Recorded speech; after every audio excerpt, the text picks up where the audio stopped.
Hey guys, my name's Layla, and I chose Apollo 11. The background on it was that it was the 11th in a series of flights using Apollo flight hardware, and was the first lunar landing of the Apollo program. Its purpose was to perform a manned lunar landing and return safely to Earth. It was launched in July 16th, 1969. Right here, and then the famous crew member was Neil Armstrong. He also captured a picture, this picture right here. He captured several pictures with his handheld camera and then collected a 1 kilogram chunk of the lunar regolith, I hope I said that right, and put it into the thigh pocket of his spacesuit. And these are other two pictures of what they look like.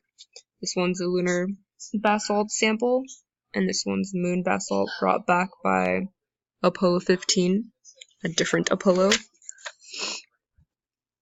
And it was found around this area, and it's called the landing site. If you go back to the picture, basalts are rocks solidified from molten lava.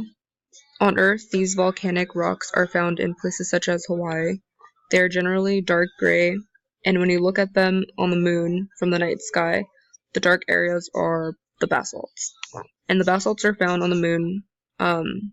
They contain more titanium than basalts on Earth. The basalts found in Apollo 11 are 3.6 to 3.9 billion years and were formed from at least two chemically different magma sources. And that is it.